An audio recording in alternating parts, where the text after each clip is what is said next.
Jordan की राजधानी Amman में मौजूद इजरायली दूतावास पर फायरिंग हुई। फायरिंग करने वाले बंदूकधारी शख्स को पुलिस ने मार गिराया। हालांकि इस कार्रवाई में 3 पुलिसकर्मी भी घायल हुए। जानकारी के मुताबिक पुलिस ने दूतावास के आसपास के एरिया को बंद कर घेराबंदी बढ़ा दी। मौके पर अधिक पुलिस बल और एम्बुलेंस को भेजा गया। पुलिस हमले में शामिल अन्य लोगों की तलाश कर रही है।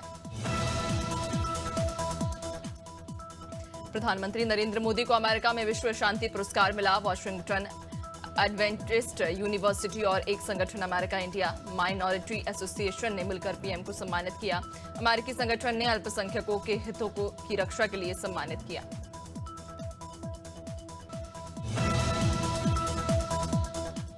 देहरादून के राजपुर रोड पर स्थित ऐतिहासिक राष्ट्रपति आशियाना अप्रैल से आम लोगों के लिए खोला जाएगा। राष्ट्रपति द्रौपदी मुर्मू के निर्देश पर आम लोग आशियाने में सैर सपाटे का आनंद ले सकेंगे। राष्ट्रपति का यह आशियाना 186 साल पुराना परिसर को आम जन के लिए खोलने से पहले आवश्यक तैयारी शुरू कर दी।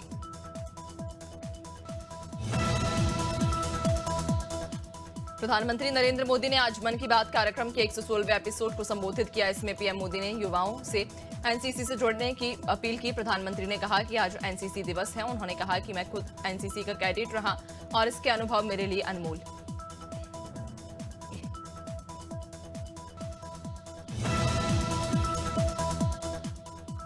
भारत में संसद का शीतकालीन सत्र 25 नवंबर से शुरू होगा, जो 20 दिसंबर तक चलेगा। इस सत्र की शुरुआत से पहले आज संसद में एक सर्वदलीय बैठक आयोजित की गई। बैठक में सरकार ने प्रमुख एजेंडों पर चर्चा करने के लिए सभी राजनीतिक दलों को आमंत्रित किया था।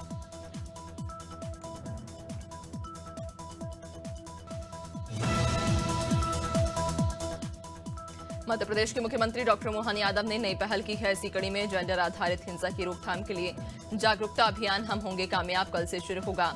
यह अभियान 10 दिसंबर तक चलेगा। बता दें कि महिला बाल विकास मंत्री Nirmala Bhuria Kushabhau Thackeray international convention centre से इस अभियान की शुरुआत करेंगी। मुख्यमंत्री डॉक्टर मोहन यादव ने प्रदेश के हर लोकसभा क्षेत्र में पीपीपी मोड पर मेडिकल कॉलेज शुरू करने को लेकर चर्चा की। सीएम डॉक्टर यादव ने कहा कि प्रदेश के नागरिकों को बेहतर स्वास्थ्य सुविधाएं उपलब्ध करवाने और चिकित्सा शिक्षा व्यवस्था का विस्तार करने की दृष्टि से नए मेडिकल कॉलेज शुरू किए जा रहे हैं और जल्द ही प्रदेश में 50 मेडिकल कॉलेज होंगे। मध्य प्रदेश के मुख्यमंत्री डॉक्टर मोहन यादव ने विदेश यात्रा पर जाने से पहले कहा कि जहां निवेशक मिलेंगे वहां जाने का हमारा दायित्व। सीएम ने कहा कि पीएम मोदी के नेतृत्व में हमारा प्रदेश लगातार औद्योगिक रूप से सक्षम बनने के लिए प्रयास कर रहा। हम लगातार निवेश के लिए अलग अलग घरानों को आमंत्रित कर रहे।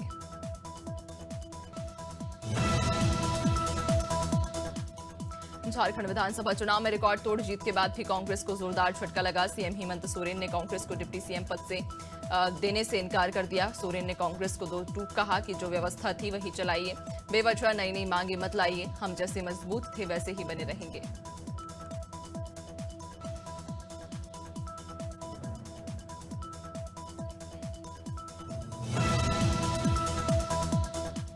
मणिपुर सरकार ने 7 जिलों में मोबाइल इंटरनेट सर्विस पर लगी रोक को 2 दिन के लिए और बढ़ाया है। इम्फाल, पश्चिम इम्फाल, पूर्व काकचिंग, विष्णुपुर, थौबैल, चुरा, चांदपुर और कांगपोकपी जिलों में 16 नवंबर को पहले 2 दिन के लिए इंटरनेट सर्विस बैन की गई थी। मणिपुर में हिंसा लगातार जारी, जिसको लेकर अब बैन को और बढ़ाया जा रहा।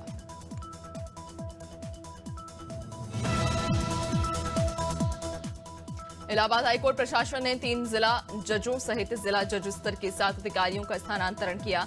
जिला जज स्तर के स्थानांतरित न्यायिक अधिकारियों में उन्नाव की जिला जज प्रतिमा श्रीवास्तव को कमर्शियल टैक्स ट्रिब्यूनल लखनऊ का चेयरपर्सन बनाया गया। वहीं जौनपुर की जिला जज वाणी रंजन अग्रवाल को जिला जज उन्नाव बनाया गया।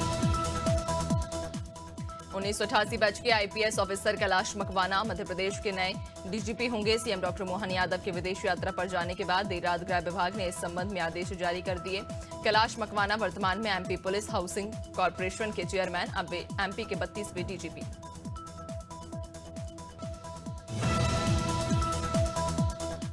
टीकमगढ़ के नवीन बीजेपी कार्यालय में पार्टी की शानदार जीत का जश्न मनाया गया। बीजेपी मीडिया प्रभारी स्वप्निल तिवारी और प्रफुल्ल द्विवेदी ने बताया कि महाराष्ट्र विधानसभा चुनाव और उत्तर प्रदेश उपचुनाव में जीत के मौके पर पार्टी कार्यकर्ताओं ने झंडा लहराया, बीजेपी जिंदाबाद के नारे लगाए और मिठाई बांटकर शुभकामनाएं भी दी।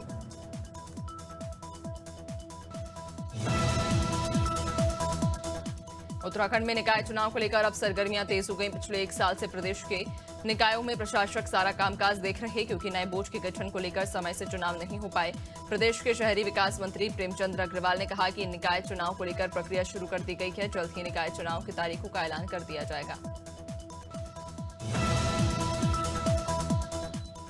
बाबा बागेश्वर धाम की हिंदू एकता यात्रा का आज चौथा दिन। यात्रा नौगांव से आगे के लिए निकली। इस दौरान पंडित धीरेन्द्र कृष्ण शास्त्री को देखने भक्तों का तांता लग गया। बता दें कि चौथे दिन पंडित धीरेन्द्र कृष्ण शास्त्री 22 किलोमीटर की पदयात्रा करेंगे। हिंदू सनातन एकता को लेकर पंडित धीरेन्द्र कृष्ण शास्त्री के द्वारा बागेश्वर धाम से ओरछा तक ये पदयात्रा की जा रही। संभल जामा मस्जिद का 5 दिन में दूसरी बार सर्वे करने प्रशासन की टीम पहुंची। टीम को सुबह पहुंचते देख विशेष समुदाय के लोग आक्रोशित हो गए। सर्वे का विरोध करने लगे। पुलिस ने उनको रोकने का प्रयास किया तो लोगों ने पुलिस पर पथराव कर दिया। पुलिस ने लाठीचार्ज कर भीड़ को खदेड़ा। हिंदू पक्ष ने मस्जिद को श्री हरिहर मंदिर बताते हुए याचिका दायर की थी।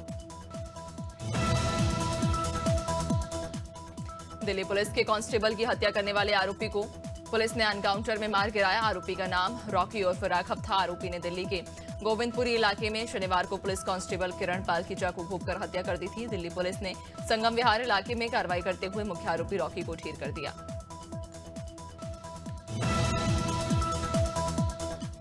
बालोद जिले में हत्या के आरोपी को पुलिस ने गिरफ्तार कर लिया। मामला अर्जुंदा थाना क्षेत्र का, जहां साइकिल चोरी को लेकर दुखूराम मरकाम और आरोपी राजा बाबू मरकाम के बीच विवाद हो गया। विवाद इतना बढ़ गया कि राजा बाबू मरकाम ने दुखूराम की हत्या कर दी और मौके से फरार हो गया।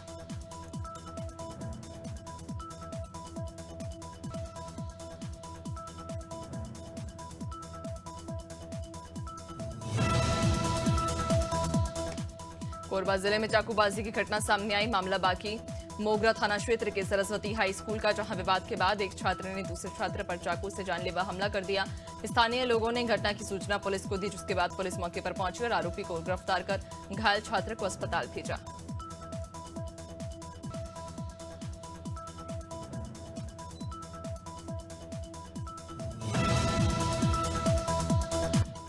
कोंडागांव में 2 गांजा तस्करों पर कार्रवाई करते हुए गिरफ्तार कर लिया। बागपत थाना पुलिस ने कार्रवाई करते हुए आरोपियों को गिरफ्तार किया, जिनके बैग से पुलिस ने 15 किलो गांजा बरामद किया है, जिसकी कीमत 15,000 बताई जा रही, जिसे लेकर तस्कर रायपुर जाने की फिराक में थे। पुलिस ने आरोपी महताब को गिरफ्तार करते हुए एनडीपीएस एक्ट के तहत कार्रवाई की है। रतलाम एसपी अमित कुमार के निर्देश पर पुलिस ने अवैध शराब तस्करों के खिलाफ कार्रवाई की और इसी कड़ी में जावरा पुलिस के हाथ भी एक बड़ी सफलता लगी। पुलिस ने दरगाह के पास एक ट्राला से 500 पेटी अवैध शराब पकड़ी। साथ ही 2 तस्करों को भी गिरफ्तार किया, जिसकी कीमत करीब 50 लाख रुपए आंकी गई।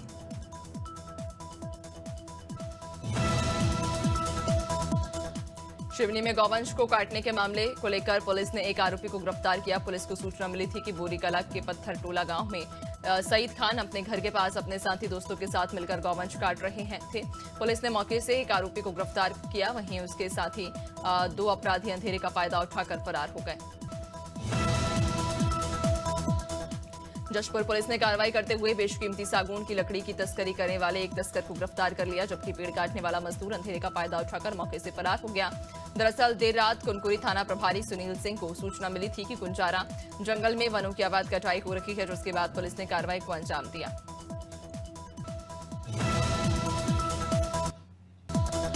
भोपाल के एबीएम निजी अस्पताल का वीडियो वायरल हो रहा। वायरल वीडियो में मरीज के इलाज की जानकारी मांगने पर अस्पताल प्रबंधन पर अभद्रता का आरोप लगा है।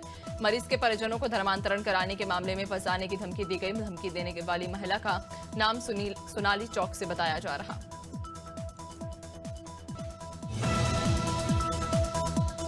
गरोठ में फूड पॉइजनिंग का मामला सामने आया, जहां चौधरी परिवार की शादी समारोह में खाना खाने से 8 महिलाएं फूड पॉइजनिंग का शिकार हो गईं, जिनका इलाज इंदिरा गांधी शासकीय अस्पताल में किया जा रहा। फूड पॉइजनिंग के शिकार और भी संख्या बढ़ने की संभावना।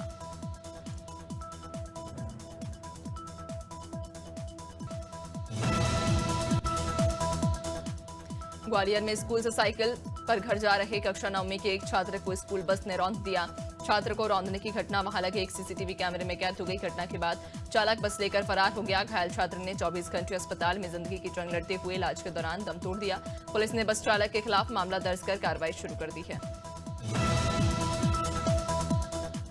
राजगढ़ में गोट की चौकी के पास हादसा हो गया। राजगढ़ बांदी कुई रोड पर कार ने बाइक को टक्कर मार दी। जबरदस्त हादसे में दो लोग घायल हो गए हैं, जिन्हें राजगढ़ के अस्पताल में भर्ती कराया गया। हालांकि हादसे में एक युवक की मौत हो गई, जिसका नाम बाबूलाल बताया जा रहा। दूसरे युवक को इलाज के लिए अलवर रेफर किया।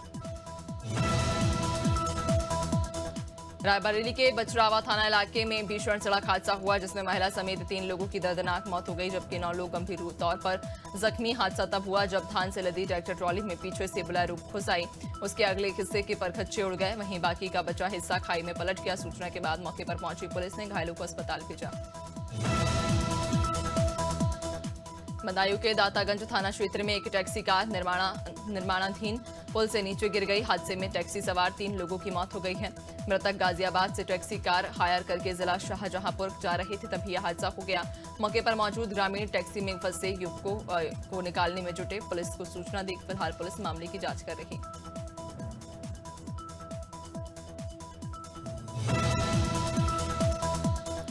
पन्ना में इन दिनों अतिक्रमण के खिलाफ प्रशासन सख्त रुख अपनाए हुए है। इसी कड़ी में देवेंद्र नगर के ककरहटी में अतिक्रमण हटाने की कार्रवाई हुई। शहर में नगर परिषद और प्रशासन की टीम ने मेन रोड पुलिस चौकी से अवैध कब्जा हटाया।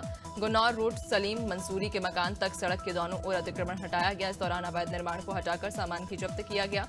हालांकि कुछ लोगों ने बुलडोजर पहुंचने से पहले ही अपना अतिक्रमण हटा दिया था।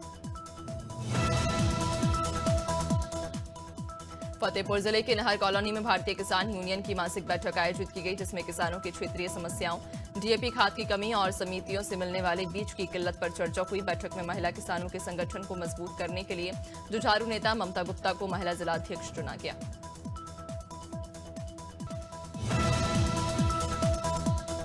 शिवनी जिले के घनसौर में अनादि टीवी की खबर का बड़ा असर हुआ। दरअसल अनादि टीवी ने इंडिया में पेड़ के नीचे संचालित पाठशाला को लेकर प्रमुखता से खबर दिखाई थी, जिसके बाद स्कूल शिक्षा विभाग हरकत में आया और वरिष्ठ अधिकारियों के निर्देश पर बीआरसी तत्काल प्राथमिक शाला पहुंचे और प्रभारी प्रधान पाठक को लताड़ लगाते हुए स्कूल को माध्यमिक शाला परिसर में शिफ्ट किया।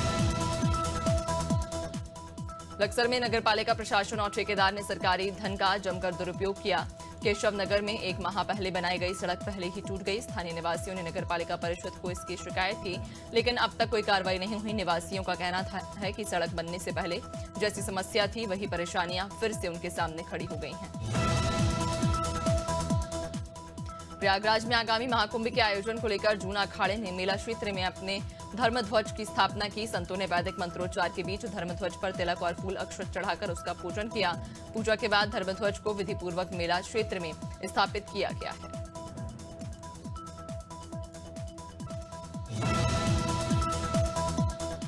उद्योगपति गौतम अडानी को 4 दिन में तीसरा झटका लगा। अमेरिकी सिक्योरिटीज एंड कमीशन ने शनिवार को अडानी ग्रुप के चेयरमैन गौतम अडानी और उनके भतीजे सागर अडानी को समन भेजा है। अमेरिकी एसईसी ने अडानी को उन पर लगे 2,236 करोड़ रुपए रिश्वतखोरी और धोखाधड़ी के आरोपों पर आरोप स्पष्ट करने के लिए तलब किया। दोनों को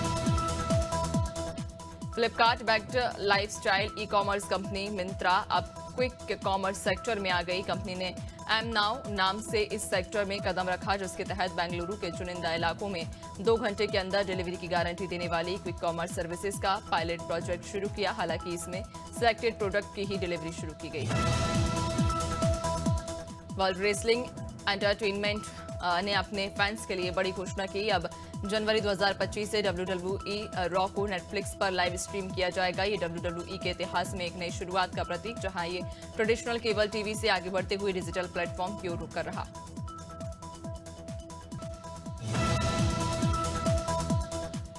भारतीय कप्तान रोहित शर्मा बॉर्डर गावस्कर ट्रॉफी के लिए ऑस्ट्रेलिया रवाना हो गए। उन्हें देर रात मुंबई एयरपोर्ट पर देखा गया। रोहित ने 5 मैचों की टेस्ट सीरीज के पहले मुकाबले से ब्रेक लिया था। रोहित की गैर मौजूदगी में पहले टेस्ट में तेज गेंदबाज जसप्रीत बुमराह ने टीम की कमान संभाली।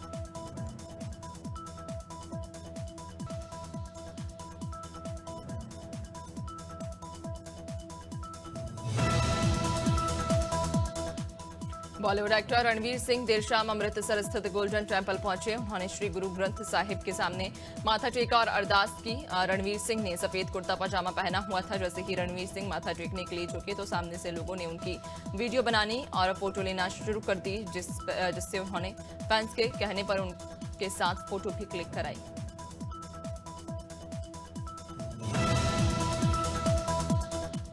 म्यूजिक कंपोजर AR रहमान की पत्नी सायरा बानो से जब से तलाक की खबरें सामने आई, सोशल मीडिया पर उनके बारे में तरह तरह की बातें लिखी जा रही। इसे देखते हुए AR रहमान ने सभी बदनाम करने वालों को कानूनी नोटिस भेजा। उन्होंने एक एडवाइजरी जारी की जिसमें उनकी शादी और तलाक पर की आपत्तिजनक पोस्ट को हटाने को कहा गया है।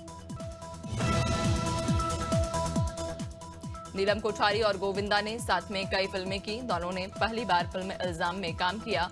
दोनों की केमिस्ट्री को लोगों ने काफी पसंद किया था। नीलम और गोविंदा की जोड़ी को इतना पसंद किया गया कि दोनों के अफेयर की चर्चा होने लगी थी। नीलम ने गोविंदा के साथ अफेयर को लेकर रिएक्शन दिया। मेरा और गोविंदा का अफेयर नहीं चल रहा। एक्ट्रेस हिना खान जो बिग बॉस 11 की पहली रनर अप रही, हाल ही में बिग बॉस 18 में वे पहुंची और इस एपिसोड में हिना का दिल छूने वाला सफर और इमोशनल पल देखने को मिला। कुछ महीने पहले हिना ने इंस्टाग्राम पर खुलासा किया कि वह ब्रेस्ट कैंसर के तीसरे स्टेज से जूझ रही। शूटिंग के दौरान हिना और सलमान के बीच हुई इमोशनल बातचीत ने वहां मौजूद ऑडियंस का दिल छू लिया।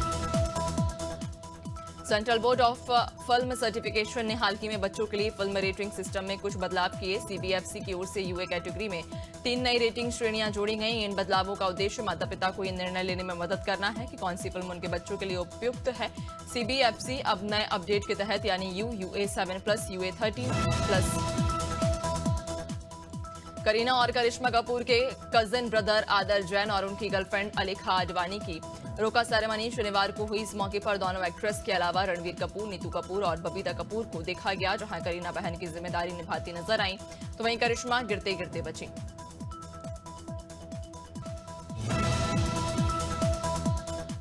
दिल्ली की हवा लगातार जहरीली बनी हुई। आज सुबह दिल्ली के 7 जगहों पर AQI 400 के पार रिकॉर्ड किया गया। प्रदूषण का सबसे खतरनाक लेवल आनंद विहार में देखा गया, जहां AQI 412 रिकॉर्ड किया गया। CPCB के डेटा के मुताबिक नवंबर में दिल्ली का AQI 300 से नीचे नहीं आया, इसलिए दिल्ली में 8 गंभीर और 15 बहुत खराब दिन दर्ज किए। राजस्थान में कल अधिकांश शहरों में दिन और रात के तापमान में बढ़ोतरी हुई। अलवर, कोटा, चित्तौड़गढ़, बारां, धौलपुर में दिन का तापमान कल 1 से 2 डिग्री सेल्सियस तक ऊपर चढ़ गया। वहीं मौसम विभाग केंद्र जयपुर ने आज राजस्थान के उत्तरी हिस्सों के 5 जिलों में कोहरा छाने और अगले 1 सप्ताह प्रदेश के तापमान में मामूली उतार चढ़ाव की स्थिति रहने की संभावना जताई। उत्तरी हवाओं की वजह से नवंबर में ही मध्य प्रदेश ठिठुर गया। भोपाल समेत प्रदेश के कई इलाकों में जनवरी जैसी सर्दी पड़ रही। भोपाल में पारा 8.8 डिग्री पर पहुंच गया। नवंबर में 36 साल बाद ये रात का तापमान सबसे कम रहा। इससे पहले 1988 में नवंबर में रात का तापमान सबसे कम दर्ज किया गया था।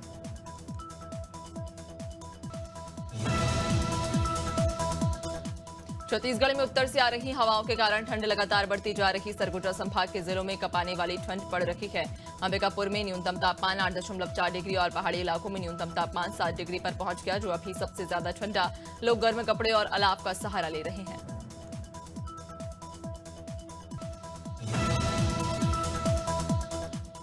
NCR में हवा अभी भी साफ नहीं। दीपावली पर पटाखों से पहले प्रदूषण ने NCR के अलावा दूसरे राज्यों में भी हवा को जहरीली कर दिया। NCR में AQI लगातार बदल रहा। शनिवार को भी दिन में लोगों को सांस लेने में दिक्कत रही। आज सुबह गाजियाबाद कॉलोनी इलाका सबसे अधिक प्रदूषित रहा, AQI 382।